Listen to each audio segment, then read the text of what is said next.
Hello, students. Welcome in the lecture number 20 of our percentage. और आप सबको पता है कि हमने एक इम्पॉर्टेंट टॉपिक कल डिस्कस किया और उस टॉपिक में हमने सीखा कि डेविएशन, वेटेड एवरेज और गेस मेथड से हम कैसे क्वेश्चन को कर सकते हैं। और आज हम उसका ही उल्टा सीख रहे हैं, जिसका नाम है कॉन्सेप्ट ऑफ रिवर्स डेविएशन। तो रिवर्स डेविएशन का यही मतलब है कि डेविएशन का उल्टा चलेगा। ये जो गेम है ये पूरे रिवर्स डेविएशन के उल्टा चलेगी। फॉर एग्जाम्पल, अगर हमारे पास एग्जाम्पल से सीखते हैं, उतना बड़ा कॉन्सेप्ट तो है नहीं, उसी का उल्टा है, उसी पे सारी चीजें हैं, बस उसी का उल्टा है, खाली इतना ही ध्यान देना है। अगर हमारे पास एक चीज है, for example this is maths के मार्क्स हैं और this is English and this is English, और इनका रेशो हमारे पास दिया हुआ है 7:5। 7:5 ये है मैक्सिमम मार्क्स के रेशोज, मैक्सिमम मार्क्स के रेशोज। और आपको इसकी जो मैथ्स की मार्क्स परसेंटेज दी हुई है 35%, गैनड परसेंटेज, जिसको हम कहेंगे गैनड परसेंटेज। तो कितना गेन किया है इसने? 35%। और यहाँ पे जो गेम है यहाँ पे बदलती है। हम पीछे जो कर रहे थे डेविएशन में, हम ओवरऑल परसेंटेज निकाल रहे थे, लेकिन यहाँ पे हमें ओवरऑल परसेंटेज दी गई होगी और एक सब्जेक्ट की परसेंटेज निकालनी पड़ेगी। बात समझ में आ रही है? तो बात यहां पर क्या है कि यहाँ पे ओवरऑल परसेंटेज दी गई होगी, मैं लिखता हूं यहाँ पे ओवरऑल परसेंटेज दी गई होगी, ये दी गई होगी। क्वेश्चन में ही देगा वो कि ओवरऑल परसेंटेज हमारे पास ये है और एक सब्जेक्ट की परसेंटेज ये है। तो आप बताइए इस सब्जेक्ट में फिर परसेंटेज क्या होनी चाहिए ताकि हमारे पास जो ओवरऑल परसेंटेज हो वो 50% होगी। तो कैसे करेंगे इस क्वेश्चन को सॉल्व? उस मेथड को हम रिवर्स डेविएशन मेथड कहते हैं। अब क्या है, अब करेंगे कैसे? तो जरा गौर से और अपने दिलो दिमाग को खोल के इस कॉन्सेप्ट को देख लीजिएगा और जहन में डाल लीजिएगा। तो करेंगे कैसे? अगर यहाँ ओवरऑल जो हमारे पास परसेंटेज वैल्यू है ये 50% है, तो इसका मतलब यहां पर भी 50 है और यहां पर भी 50 है। मतलब तो यही है, मतलब हमने मैथ्स में भी 50% लाए हैं और इंग्लिश में भी 50% लाए हैं, तभी तो ओवरऑल परसेंटेज हमारे पास 50% होगी। अगर यहाँ पे, तो इसका मतलब यहाँ पे 50% होगा, लेकिन यहाँ 50% है ही नहीं। तो यहाँ कितना कम है? यहाँ 15% कम है, यहाँ 15% कम है, यहाँ 15% कम है, लेकिन किसके ऊपर कम है? 7 के ऊपर। तो यही 15% इसको ऐड करना पड़ेगा ताकि हमें 50% बराबर मिलेगा।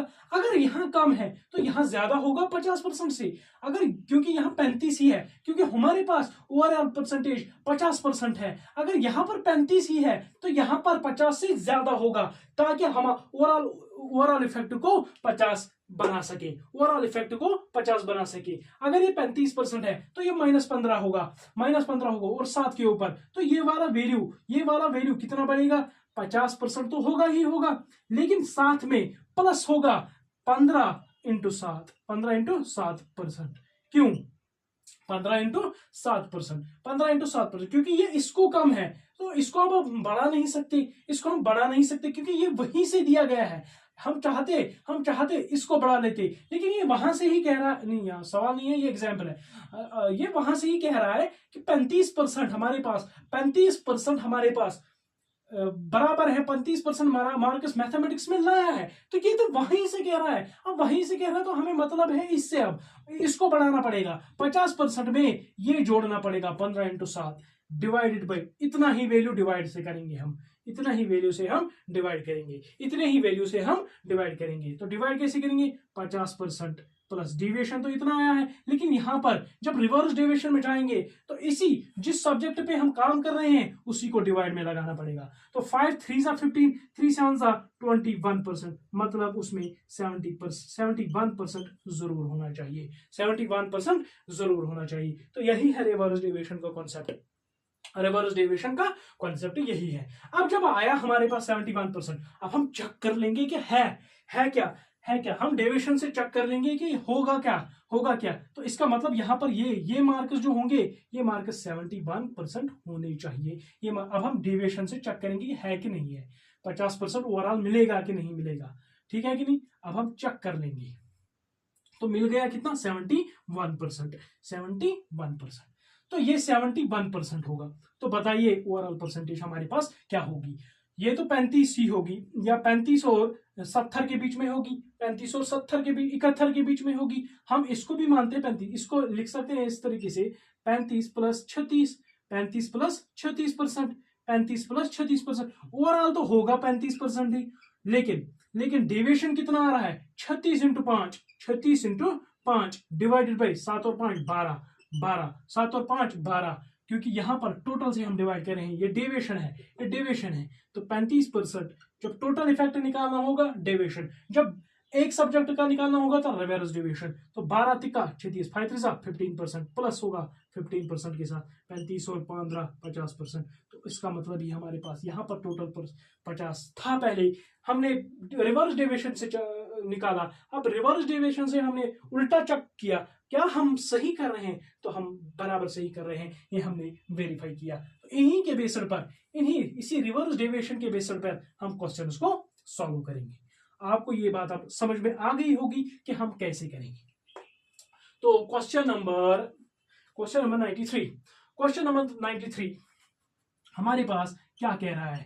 Question number 93, in an examination of 180 marks out of subject क्या आउट ऑफ सब्जेक्ट है। In an examination of 180 marks of a subject, 75% marks are allocated for theory and the rest for practical work. Meena scored 60% in theory. What percentage of marks must she score in the project to achieve an overall of 62%? हमारे पास theory के examination है और practical work के examination हुआ है, जिसमें हमें क्या कह रहा है, in an examination of 180 marks of a subject 75% of marks are allocated for theory. 75% marks are allocated for theory. 180 of a subject, Veena scored 60% in theory and overall वो स्कोर कर रही है 62%। तो हमने क्या बताना है, what percentage of mark must she score in the project, यानी कि in the practical work में उसको कितने नंबर हासिल करने हैं ताकि हमें जो 62% का ओवरऑल इफेक्ट देखने को मिले। तो क्या करना है हमें, in an examination of 180 marks of a subject 75% marks are allocated for theory and the rest for practical work. Veena scored 60% in theory. अब यहाँ पर क्या है कि वीना क्या कर रही है, in an examination 180 marks of a subject 180 marks of a subject, in an examination of 180 marks of a subject 75% marks are allocated for theory, 180 total हमारे पास मार्क्स है, 180 टोटल मार्क्स है हमारे पास। अगर टोटल मार्क्स 180% टोटल मार्क्स है, हमें क्या करना है, हमें तो इसको कुछ भी नहीं करना है, क्योंकि अब जब टोटल मार्क्स दिया होगा, क्योंकि हम रेशो से काम चला रहे हैं, तो 75% की फ्रैक्शन वैल्यू क्या होगी 25 का 75 अपॉन 4, यानी कि 3/4। अगर हमारे पास टोटल मार्क्स 4 हैं, तो वीना ने तीन जो है थ्योरी के लिए लाए हुए हैं, ये थ्योरी के मार्क्स हैं। तो इसका मतलब वीना ने प्रैक्टिकल में 1 मार्क्स लिया होगा। अब वीना ने प्रैक्टिकल में 1 मार्क्स लिया होगा, अब वीना ने प्रैक्टिकल में जब 1 मार्क्स लिया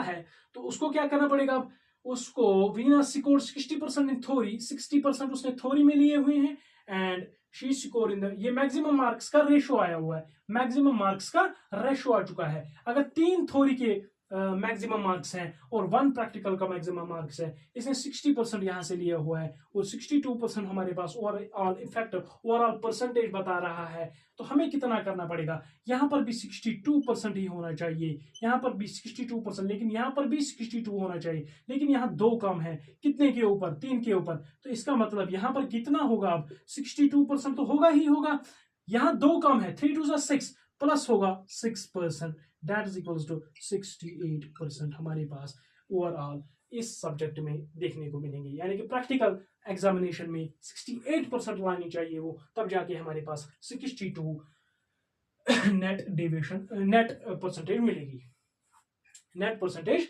मिलेगी। चलते हैं हम अब क्वेश्चन नंबर 94 के ऊपर। तो क्वेश्चन नंबर 94 क्या कह रहा है हमारे पास, in a year out of 240 games to be played, a cricket team wants to win 80%. 80% wants to win, तो ओवरऑल इफेक्ट हमारे पास 80% है। Out of 65% games already played, 65% की फ्रैक्शन वैल्यू क्या होगी हमारे पास, 5 13 अपॉन 20। अगर हमारे पास 20 गेम्स हैं तो 13 गेम्स तो इन्होंने प्ले की हुई हैं, तो रिमेनिंग प्लेड गेम्स कितनी हैं, तो इतनी खेलनी अभी बाकी है। 7, अगर 20 गेमें हमारे पास टोटल है तो 13 तो इन्होंने खेली होंगी। Out of 65% games already played, तो इतना हमने प्ले किया है। The success rate was 75%। अगर हमारे पास पहले जो खेली गई गेमिंग है, जो पहले हमने खेले हुए मैचेस हैं, उसमें 75% हमारे पास सक्सेस रेट है, तो रिमेनिंग क्या होगी, इस पे क्या सक्सेस रेट होनी चाहिए, ताकि overall success rate, overall matches हम 80% विन करना चाहेंगे। तो ये कितना कम है इससे, तो 5% कम है, ये तो 5% कम है,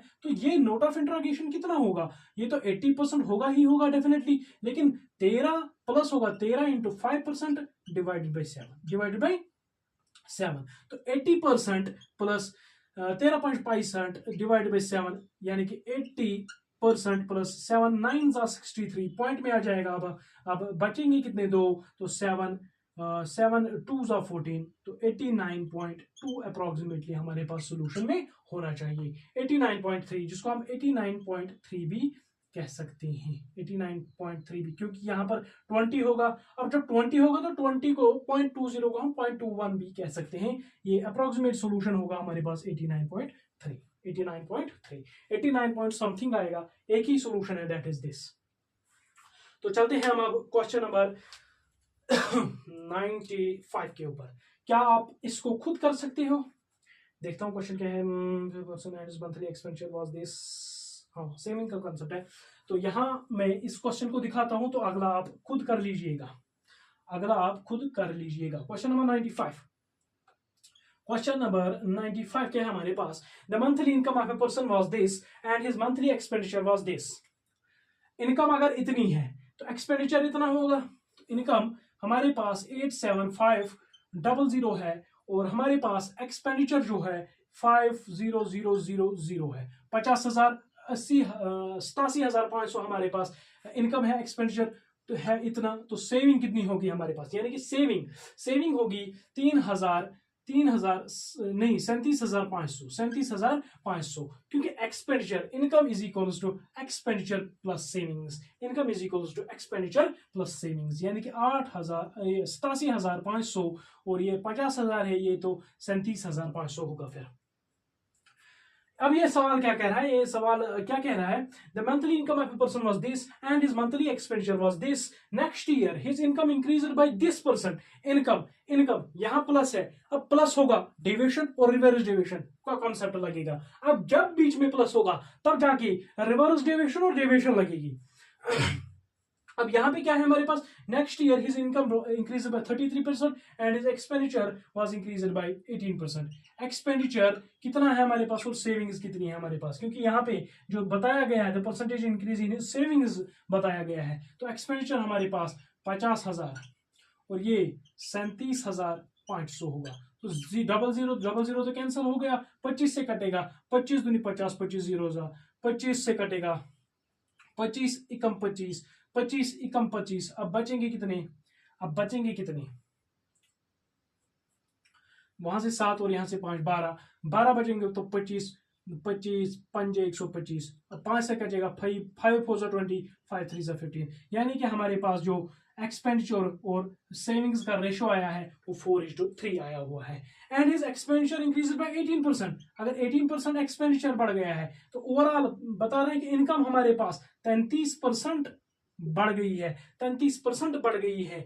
तो then percentage increase in savings was, तो उसकी सेविंग्स का परसेंटेज इंक्रीज क्या होगा, तो ये भी 33 ही होना चाहिए, ये भी 33 ही होना चाहिए। नोट ऑफ इंटरोगेशन हमारे पास क्या निकलेगा, ये भी 33% ही होना चाहिए, 33% ही होना चाहिए। लेकिन ये कितना कम है, ये 15% तो कम है, ये 15% तो कम है, तो ये प्लस होगा 15 चुको 60% डिवाइडेड बाई 3, यानी कि 3 2 6, यानी कि हमारे पास जो वैल्यू आ जाएगी वो आ जाएगी 3 2 6, 33 plus 20%, that is equals to 53%, that is equals to 53%. solution B is the correct answer.